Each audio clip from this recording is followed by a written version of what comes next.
오늘 말씀은 마태복음 5장 38절에서 48절의 말씀입니다. 마태복음 5장 38절에서 48절 같이 한 목소리를 읽겠습니다. 시작. 또 눈은 눈으로 이는 이로 갚으라 하였다는 것을 너희가 들었으나 나는 너희에게 이르노니 악한 자를 대적하지 말라. 누구든지 내 오른편 뺨을 치거든 왼편도 돌려대며 또 너를 고발하여 속옷을 가지고자 하는 자에게 겉옷까지도 가지게 하며 또 누구든지 너로 억지로 오리를 가게 하거든 그 사람과 심리를 동행하고 내게 구하는 자에게 주며 내게 꾸고자 하는 자에게 거절하지 말라. 또 내 이웃을 사랑하고 내 원수를 미워하라 하였다는 것을 너희가 들었으나 나는 너희에게 이르노니 너희 원수를 사랑하며 너희를 박해하는 자를 위하여 기도하라. 이같이 한즉 하늘에 계신 너희 아버지의 아들이 되리니 이는 하나님이 그 해를 악인과 선인에게 비추시며 비를 의로운 자와 불의한 자에게 내려주심이라. 너희가 너희를 사랑하는 자를 사랑하면 무슨 상이 있으리요? 세리도 이같이 아니하느냐? 또 너희가 너희 형제에게만 무난하면 남보다 더하는 것이 무엇이냐? 이방인들도 이같이 아니하느냐? 그러므로 하늘에 계신 너희 아버지의 온전하신 것 같이 너희도 온전하라. 하나님의 온전하신 것 같이 온전하라라는 제목으로 말씀을 나눕니다. 기도합니다.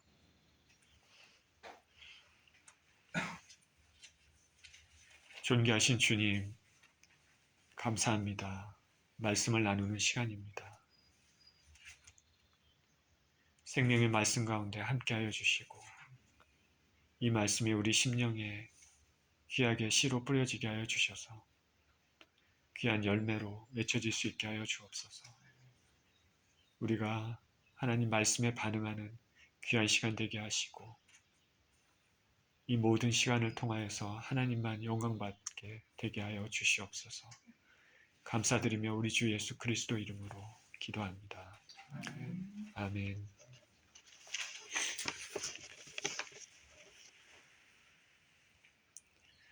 자, 이스라엘 역사에서 위대한 왕을 꼽는다 하면은 다윗 왕을 꼽을 수 있습니다.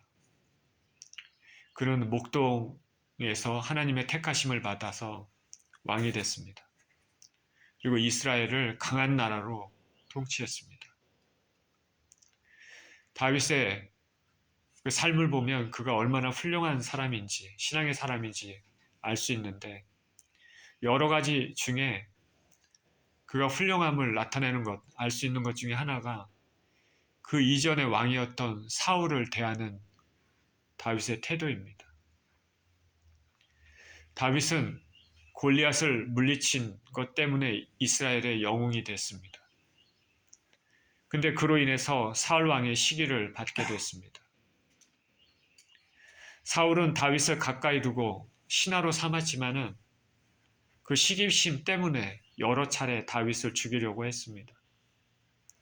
그때마다 하나님의 은혜로 다윗은 죽음을 모면했습니다. 우리는 우리 자신에게 해를 가하고 우리를 죽이려고 하는 사람들에게 똑같이 반격을 하는 것이 일반적이지만은 다윗의 태도는 달랐습니다. 사울을 죽일 기회가 있어도 하나님의 기름 부음을 받은 사람이라고 죽이지 않았습니다. 사울 때문에 오랜 기간 광야 피난 생활을 하면서도 사울을 존중해 줬습니다. 나중에 사울이 블레셋과의 전투에서 전사를 했습니다. 그때도 다윗은 자신의 목숨을 찾았던 원수가 죽었다고 기뻐했던 것이 아니라 그 앞에서 슬퍼했다고 말하고 있습니다. 오늘 본문에서는 우리 주님께서 하늘나라 백성들은 우리를 힘들게 하고 우리와 원수같이 우리에게 대하는 사람들에 대해서 어떻게 해야 되는지 말씀하고 있습니다. 본문을 통해서 주님께서 우리에게 주시는 메시지가 무엇인지 살펴보도록 하겠습니다. 38절에 이렇게 주님이 말씀하십니다. 또 눈은 눈으로 이는 이로 갚으라 하였다는 것을 너희가 들었으나 눈은 눈으로, 이는 이로 갚으라. 이는 모세 율법에 주어진 내용입니다. 동해보복법이라고 하죠. 해 받은 것만큼 해를 가하라는 뜻입니다. 벌을 받게 하라는 것이죠. 레위기 24장 19절에 20절에 사람이 만일 그의 이웃에게 상해를 입혔으면 그가 행한 대로 그에게 행할 것이니 상처에는 상처로 눈에는 눈으로 이에는 이로 갚을지라 남에게 상해를 입힌 그대로 그에게 그렇게 할 것이며 라고 말하고 있습니다. 이스라엘은 애굽에서 종살이를 했습니다. 하나님의 은혜로 출애굽을 했습니다. 히브리 민족은 이제 한 나라로 세워져 가는 과정에서 법이 필요했습니다. 하나님께서 모세를 통해서 율법을 주었습니다. 그러니까 그 율법은 국가의 사회의 기본 통치, 질서를 위한 근간이 됩니다. 그렇기 때문에 해를 받게 되면 동일한 벌을 주는 것이 정의로운 것입니다. 그런 의미에서 하나님께서는 눈에는 눈으로, 이는 이로 갚으라고 말씀하셨습니다. 국가 차원의 질서 차원입니다.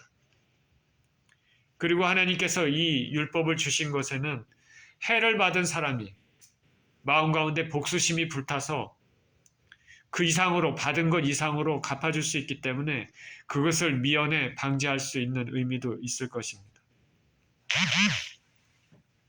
그런데 우리는 이 율법 규정에서 이 문자적으로 해석해서 자칫 문제가 될 수 있는 것이 하나님께서는 보복을 제한하고 공정하게 처벌하기 위해서 만들어진 그런 법인데 이것을 정당화하는 것으로 복수를 정당화하는 것으로 이해될 수도 있다는 것입니다. 너가 나에게 이만큼 해를 끼쳤기 때문에 나도 받은 대로 갚아주겠다. 왜냐하면 눈에는 눈으로 이는 이로 갚으라고 했기 때문에 그러지 않느냐. 여러분 이런 말들을 많이 들어봤을 것입니다. 눈에는 눈, 이는 이. 예수님을 믿지 않는 사람도 이 말을 잘 알죠.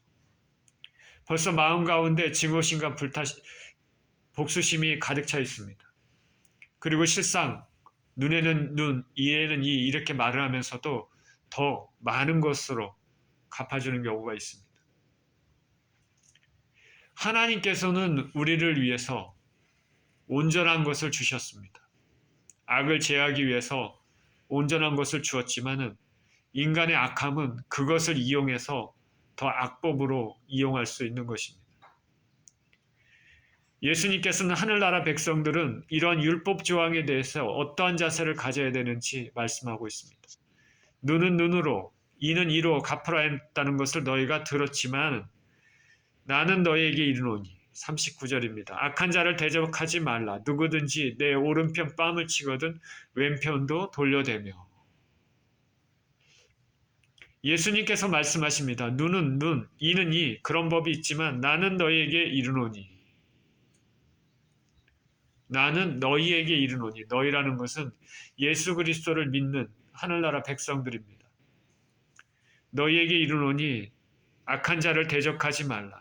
내 오른편 뺨을 치거든 왼편도 돌려대라. 사랑의 하나님은 우리 죄된 인간이 쉽게 행하기 어려운 진정한 사랑의 법을 말씀하고 있습니다. 오른뺨을 친다라고 얘기합니다. 뺨을 치는 행위는 상대방에게 해를 가하고 모욕을 주는 행위입니다. 더군다나 왼뺨이 아니라 오른뺨을 친다는 것은 매우 야비하고 모독적입니다. 왜냐하면 오른뺨을 치기 위해서는 일반적으로 오른손잡이가 손바닥이 아니라 손등으로 치기 때문에 그렇습니다. 굉장히 모욕적이죠. 심한 모욕감을 줍니다. 그런데 예수님께서는 그런 경우에도 오히려 왼뺨도 돌려대라 말씀하십니다. 이 말은 악한 자에게 대적하지 말아라는 말이죠. 예수님을 믿는 하늘나라의 백성들의 삶의 방식입니다. 얼굴이 울그락불그락 하면서 씩씩거리며 분노를 참지 못하는 것은 하늘나라 백성의 성품은 아닙니다. 그러면 하나님께서 율법에서 눈은 눈으로 이는 이로 말한 것이 잘못됐습니까? 그렇지 않죠. 이전에 말씀하신 것은 공공의 질서의 차원에서 국가와 사회의 기틀, 근본의 관점에서 말씀하신 것이고 사회에 필요한 정의를 구현하는 법으로서 말씀하시는 것입니다. 범죄 행위를 막기 위한 것이죠. 근데 예수님께서 말씀하신 것, 오른밤을 치고도 왼밤도 돌려대라 말씀하신 것은 개인적인 차원에서 하늘나라 백성들은 상대방에 대해서 반격의 차원이 아니라 대적하지 말라는 의미에서 말씀하신 것입니다. 예수님이 왜 이 말씀을 하셨겠습니까? 보복의 악순환을 막기 위한 것이죠. 당한 만큼 돌려주는 것은 공정해 보이지만 그렇게 하면은 서로 간에 화해를 이끌어낼 수가 없습니다. 더 큰 보복을 막을 수는 있지만은 분노의 감정까지 없애주지는 못합니다. 우리 주님께서는 더 나은 길, 더 나은 의를 제시하신 것입니다. 부당한 일에 대해서 같은 방법으로 갚아주는 것이 아니라 보복하지 말고 용서하는 전혀 새로운 방식으로 하나님의 사랑을 드러내라 말씀하고 있습니다. 저와 여러분은 이러한 삶을 살고 계십니까? 말씀을 전하는 저도 선뜻 대답하지 못하는 주제입니다. 성경에서는 말씀합니다. 원수 갚는 것이 내가 있으니 내가 갚으리라. 40절입니다. 또 너를 고발하여 속옷을 가지고자 하는 자에게 겉옷까지도 가지게 하며.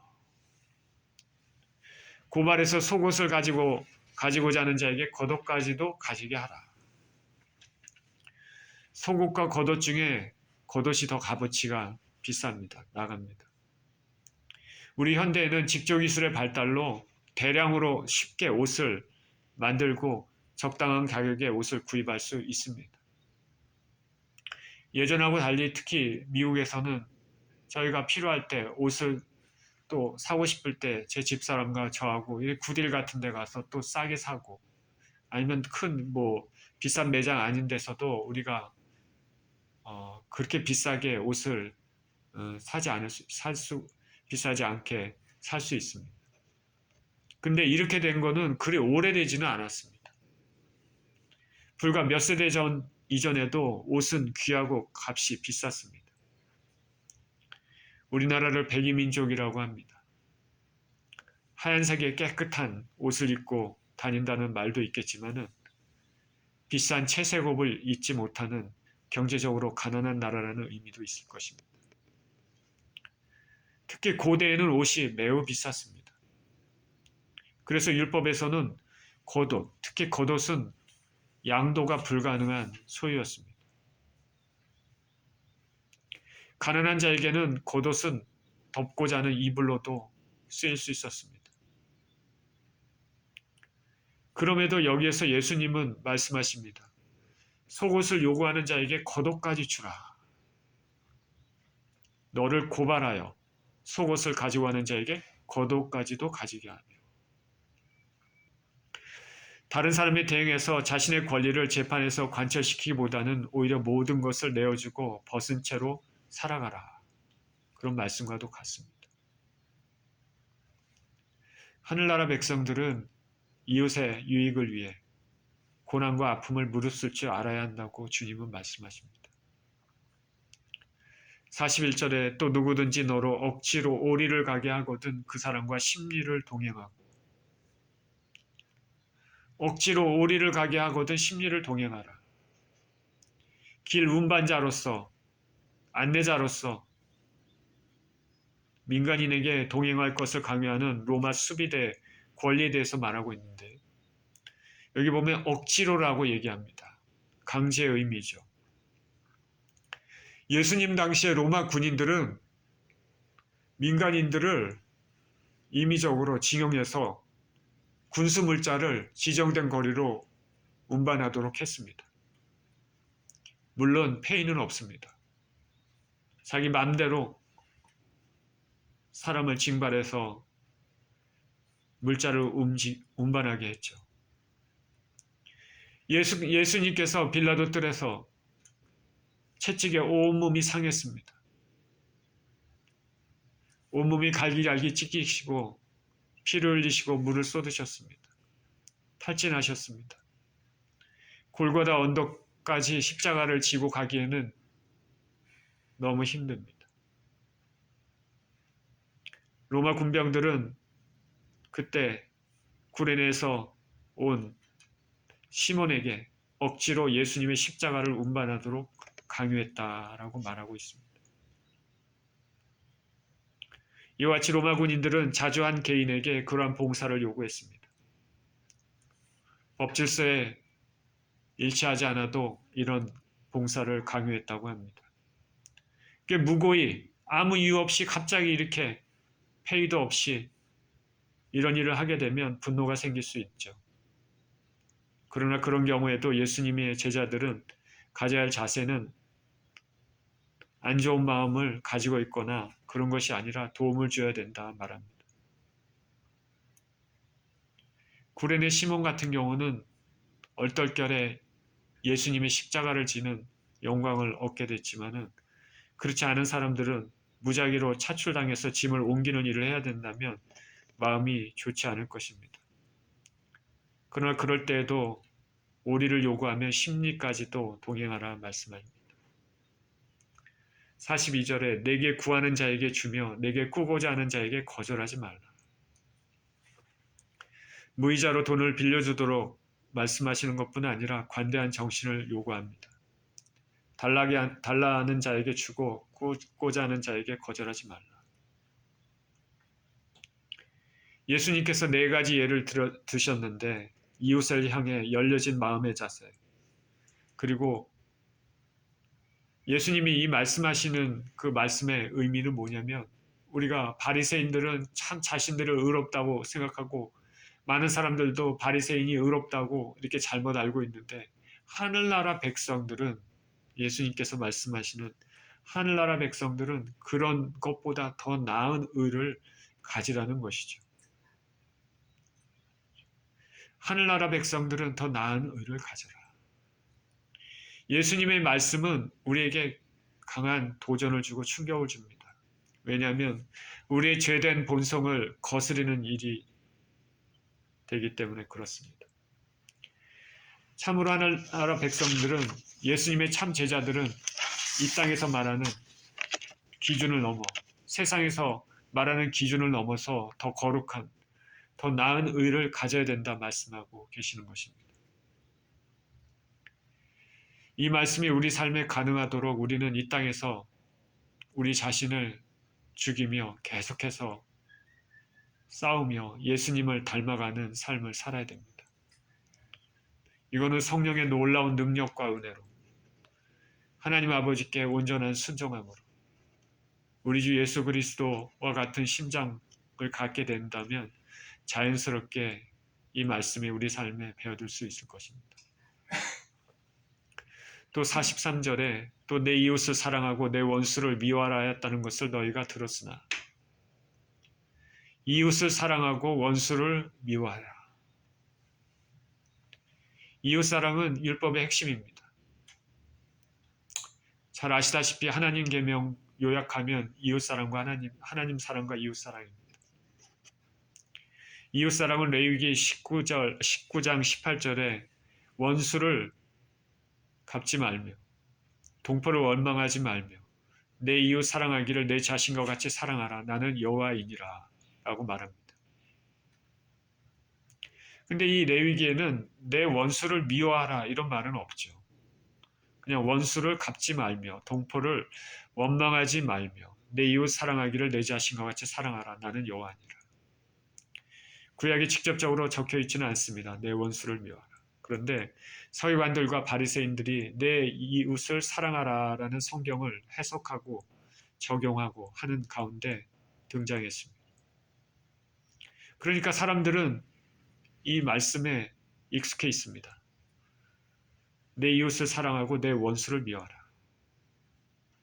이웃사랑과 원수를 미워하라는 것을 너희가 들어왔으나 예수님 말씀하십니다. 44절에 나는 너희에게 이르노니 너희 원수를 사랑하며 너희를 박해하는 자를 위하여 기도하라. 원수를 미워하라고 들어왔지만 원수까지도 사랑하라 말씀하십니다. 그리고 박해하는 자를 위해 기도하라. 하늘나라 백성들은 원수까지도 사랑하라. 그렇게 주님은 원하십니다. 그리고 기도하라. 예수님이 손수 이 길을 가셨기 때문에 이런 말씀을 하실 수 있는 것이죠. 예수님만이 이런 말씀을 하실 수 있습니다. 예수께서 십자가에 못 박히실 때 기도를 드렸습니다. 아버지, 저들을 사하여 주옵소서. 우리가 믿는 예수님, 우리가 믿는 하나님은 이런 분이십니다. 이와 같이 원수 사랑은 하나님께서 우리에게 보여준 사랑이고 예수님께서 먼저 가신 십자가의 길인데, 그래서 그 원수 사랑은 정말 예수님의 참 제자라는 것을 보여주는 선명한 표지가 될 것입니다. 예수님 참 제자는 예수님의 발자취를 따라가야 되죠. 그런데 죄된 심령, 아직 우리가 깨어지지 않은 자아를 가지고 있는 우리로서는 이 말씀을 신청하기 위해서 많은 싸움이 있을 것입니다. 저와 여러분이 혹 마음에 미워하고 원수처럼 생각하는 사람이 있습니까? 예수님 말씀대로 위하여 기도하는 시간을 가져야 될 것입니다. 45절에 이같이 한즉 하늘에 계신 너희 아버지의 아들이 되리니 이는 하나님이 그 해를 악인과 선인에게 비추시며 비를 의로운 자와 불의한 자에게 내려주심이라. 우리의 죄된 본성을 넘어서 하나님을 따르고 그 성품에 동참하는 자는 하나님 아버지의 아들이 된다 말씀하십니다. 실로 아들은 아버지의 성품을 닮아가야 됩니다. 아들 된다라는 것은 단순히 명예 이상으로 영광스러운 신분, 그리고 모든 아들로서의 특권을 누린다는 말입니다. 근데 이런 자는 원수까지도 사랑하는 자다. 왜냐하면 하나님께서는 악인과 선인에게 모두 똑같이 햇빛을 주시고 비를 주시기 때문입니다. 하나님 아버지의 성품은 악인과 선인 모두에게 햇빛을 주시고 비를 주신다. 삶을 살면서 필수적인 모든 것들은 선인과 악인 모두에게 허락하셨습니다. 숨 쉴 수 있는 공기, 밝게 비치는 빛과 생명의 필수적인 물 등은 모두에게 허락하신 은총입니다. 신학자들은 이것을 일반 은총이라고 얘기를 하죠. 근데 예수님을 진정으로 믿는 선택된 자들에게 주시는 특별 은총과는 구별이 됩니다.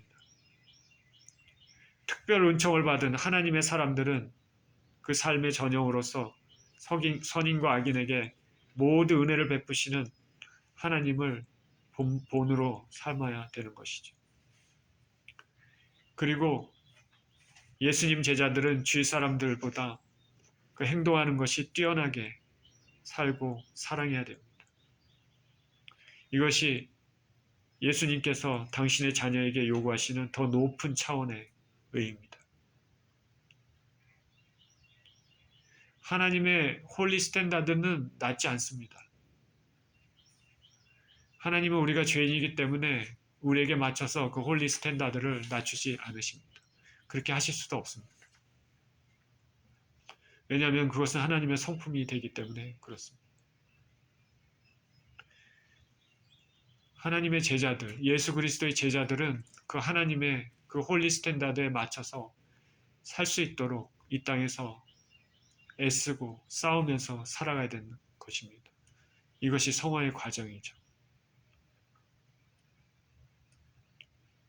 많은 싸움이 있을 것입니다. 저도 그렇고 여러분들도 그렇고. 그 싸움은 이 땅을 떠날 때 마치게 되는 것이죠. 주님께서는 하나님의 자녀들은 세상 사람들이 가지고 있는 정의, 그 의보다 훨씬 더 높은 의를 원하고 계십니다. 46절에 너희가 너희를 사랑하는 자를 사랑하면 무슨 상이 있으리요. 세리도 이같이 아니하느냐. 또 너희가 너희 형제에게만 무난하면 남보다 더하는 것이 무엇이냐. 이방인들도 이같이 아니하느냐. 사랑하는 자만 사랑하면 무슨 상이 있겠느냐. 우리는 사랑이 메마른 시대에 살고 있습니다. 그런데 그래도 사람들은, 자기를 사랑하는 사람들은 일반적으로 사랑합니다. 악한 자라도 사랑하는 자는 사랑하는 것이 일반적입니다. 세상에서 수많은 사람들을 죽인 사람들도 자기 가족은 끔찍하게 생각합니다. 잔인한 조직 폭력배들도 자기들끼리는 서로 챙겨줍니다. 예수님은 세리의 예를 들고 계십니다. 잘 아시다시피 예수님 당시에 세리들은 죄인들의 대명사였습니다. 동족으로부터 세금을 걷고, 그래서 압제자 로마에게 바치는 일을 했습니다. 그러나 그리고 그 과정 가운데 필요 이상으로 세금을 거두고 착취했습니다. 그리고 그런 과정 가운데서 이방인들과 접촉을 할 수밖에 없기 때문에 정결의식상 항상 불결한 사람들로 여겨졌습니다. 예수님은 당시 일반인들이 생각하는 세리에 대한 생각을 예를 들어서 세리들도 자기를 사랑하는 사람들은 사랑한다 말씀합니다. 자기를 사랑하는 자들은 사랑한다. 가족이나 동료들을 사랑하는 것이죠. 이거는 본능적인 사랑이고 극히 인간적인 사랑입니다. 본능적이고 인간적인 사랑이기 때문에 하나님 앞에서 잘했다, 칭찬받을 수 없습니다. 너희가 너희를 사랑하는 자를 사랑하면 무슨 상이 있으리요. 예수님이 하신 말씀. 너희가 사랑하는 자를 사랑하면 무슨 상이 있으리요. 무슨 상이 있냐 이렇게 말씀하셨죠. 이 말씀은 결국 하나님께서 각 개인의 삶을 평가하시고 자녀로서 하나님 성품에 참여하는 자에게 보상을 해주신다는 것을 알 수 있습니다. 그날 천국에 가서 받게 될 상은 영광스럽고 영화로울 것입니다. 저와 여러분들이 거룩한 성품에 참여하고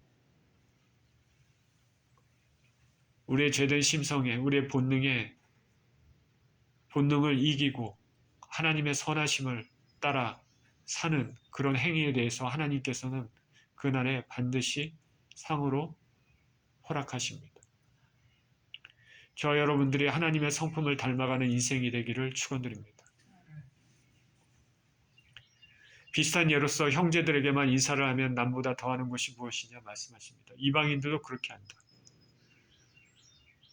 제가 자주 말씀드린 것 같은데, 여기 이웃에 사는 청년 둘이 사는 집이 있습니다. 이 청년들은 왜 그런지 차를 개조해서 탑니다. 운전할 때마다 엄청난 소리가 납니다. 여기 집에 있으면 벌써 저 멀리서 차를 몰고 올 때도 소리가 납니다. 아마 이 섭디비전에 다 들릴 정도로 아마 큰 소리입니다. 왜 그렇게 하는지 모르겠습니다. 더군다나 저는 이제 귀가 아파서 문제가 있는데 산책 중에 차를 몰고 가길래 짜증이 났습니다. 무시하고 지나칠까 하다가 오늘 말씀이 생각나서 손을 들어서 인사를 했더니 그 청년도 인사를 했습니다. 제 사정을 아는지 모르는지 모르겠지만 참 어색했습니다. 그래도 답례를 받으니까 마음이 놓이기는 했습니다. 그때 너희를 사랑하는 자만 사랑하면 무슨 상이 있겠느냐 그 말씀이 생각났습니다. 조그만 것에도 우리 삶의 하나하나 우리의 죄된 심성을 거스려서 이겨서 하나님이 원하시는 그런 일들을 하는 인생이 살면 참 좋겠습니다. 싸우면서 인생을 살아야 되죠. 48절입니다. 그러므로 하늘에 계신 너희 아버지의 온전하신 것 같이 너희도 온전하라. 그러므로 하늘 아버지의 온전하신 것 같이 온전하라. 이게 그러므로라고 말씀하고 계십니다. 예수님 말씀의 결론입니다. 하나님처럼 온전하라. 하나님처럼 온전한 사랑을 가져라라는 것이죠. 하늘나라 백성 예수님 제자들은 하나님 아버지의 온전함을 쫓아서 살아야 됩니다. 여기 헬라어 온전, 텔레오스는 구약 성경에 탐밈, 온전함이라는 말을 반영하고 있습니다. 이 구약 성경에 있는 탐밈, 온전함이라는 것은 희생동물, 제사 드릴 때 가져오는 희생동물이 흠이 없는 것, 그리고 하나님께 합당한 것을 말하기도 합니다. 그리고 또한 하나님께 전적으로 헌신하는 것, 의로움을 뜻하기도 합니다. 율법이 보여주는 것이 하나님의 온전하심입니다. 예수님의 제자들이 율법과 선지자들을 완전케 하신 분인 예수님을 따르는 제자라면 본받아야 될 것이 이런 온전함이다라는 것이죠. 우리는 하나님처럼 온전할 수는 없지만 그것을 목표로 날마다 성숙해져야 되는 것입니다. 구약에서 이스라엘이 하나님의 성품을 반영하는 선민으로서 모든 불의한 것으로부터 구별되어야 함 같이 예수님의 제자들도 하나님의 사랑의 온전함 같은 특징을 지니고 있어야 할 것입니다. 결론을 맺겠습니다. 자, 오늘 말씀은 제가 말씀을 전하기도 참 쉽지 않은 그런 말인데요. 온전히 순종하기에는 많은 싸움과 많은 갈등이 있는 그런 말씀입니다. 그래도 하나님의 말씀이기 때문에 말씀을 전하는 것입니다. 주님은 하나님 아버지께서 온전하신 것처럼 주님의 제자들도 온전하게 되기를 원하십니다. 하나님이 악인과 선인 모두에게 은혜를 베푸시는 것처럼 주님의 제자들도 이웃을 착한 행실로 섬겨야 되겠습니다. 주님의 제자로서 우리 자신을 죽이고 하나님 성품에 참여하는 온전함, 성숙함에 이르는 싸움을 하시는 저와 여러분 모두 되시기를 예수 그리스도 이름으로 축원드립니다. 기도하겠습니다. 하나님 아버지, 우리가 우리를 사랑하는 자를 사랑하는 것은 할 수는 있지만